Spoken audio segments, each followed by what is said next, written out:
All right, what's up, guys? My name is Amal, and I'm just going to go over kind of what I do in my lab pretty much, which is doing MRI research.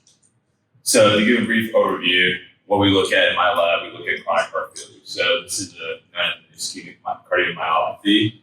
So, I'm assuming you guys know what heart attacks are and stuff like that. It's more of an acute cardiomyopathy where you would normally typically die in that circumstance. But this is more of a chronic background in which you get what's known as a myocardial infarction, and that's the presence of dead cardiomyocytes in your heart wall, and you're able to recover from it, but with adverse symptoms and circumstances.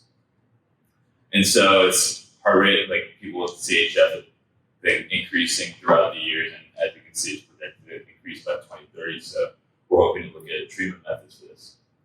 And so one of the most novel treatment assessments we can look at is what's known as MRI analysis. And I'm assuming some of you may have had an MRI or known someone who has taken an MRIs.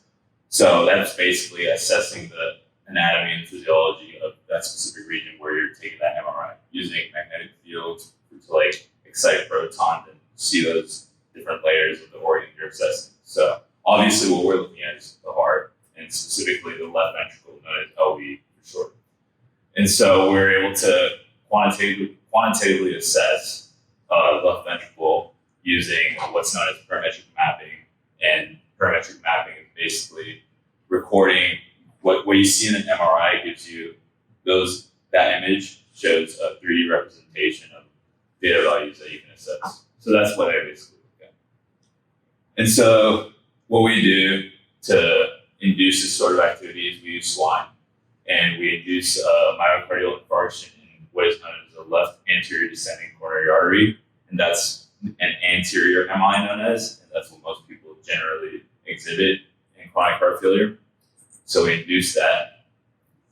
And then prior to that, obviously, we set a baseline. So we generate MRIs for that in the left ventricle of the heart.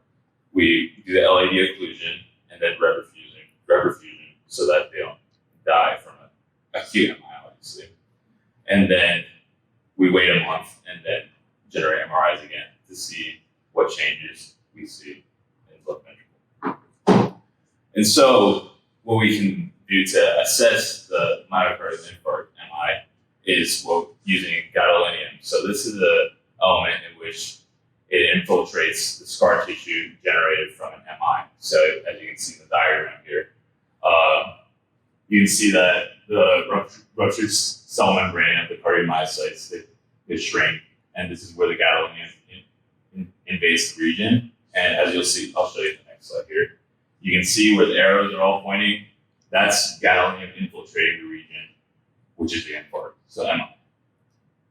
And so using these MRIs here, we can do a multitude of assessments on the left ventricle to see if there's any changes or any clinical relevance.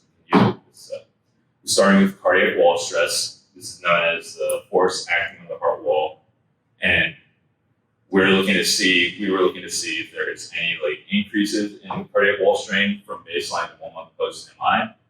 And so what we basically saw here is that you can see that there's a extension in the left ventricle on the right side, which is after the infarct, and that means there's an increase in wall stress. And you see these lines here surrounding the myocardium and the wall thickness. Those are all evaluating different values of the myocardium, the health, and measurements regarding that. So this helps us with assessing afterload, changes post-MI and heart failure, and hopefully we can use this more in a clinical setting, which is what we're working towards in the paper right now. Another project we're working on is wall strain, which is correlated to wall stress. And this is more so the adverse stretch of the heart wall. So imagine a rubber band. You stretch it a ton of times to the point where it starts to get rigid and stuff like that. That's basically what happens in the heart wall when you have adverse wall strain effects. So here you see a healthy heart, and this is after an MI is induced, and you can see the thinning of the heart wall here. And so these effects can be seen in that top left region, and that top left region is the LAD where we induce the infarct. So this this is what we should see, and hopefully we can use this as a better indicator of diagnosing someone with heart failure than what is being used right now, which is ejection fraction, EF. And yeah, those are the hearts.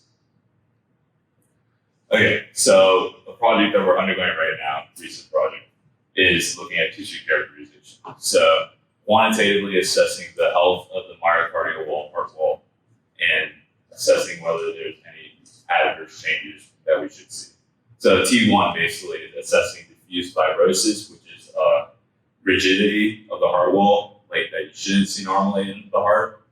And so baseline, you should see a lack of that, as a healthy heart should not have any sort of fibrotic elements.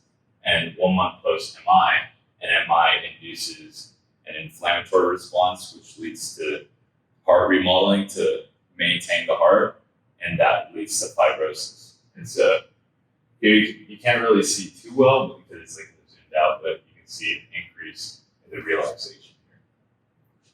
And then the other form of tissue characterization is known as T2, which assesses inflammatory symptoms. So inflammatory response in response to the MI that we induce in the left ventricle. And so you can see on baseline, those are more relaxed values throughout. Each line represents a segment of the heart wall here in the left ventricle, which is what you see in these images. And then 1 month post MI, you see more restricted sort of relaxation, which is what you should see.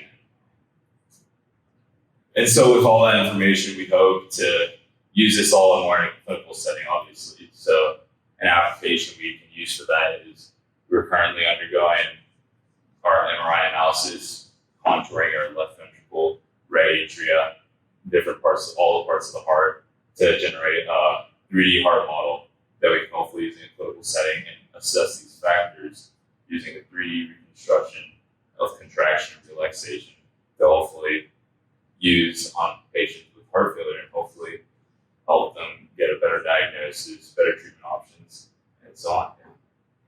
And so, in summary, we want to use all these parameters that I mentioned above to hopefully use in treatment methods that we can assess whether it be a sort of pharmaceutical application or stem cell application, such like that. So hopefully we can use these sort of parameters to aid in heart failure research. Yeah.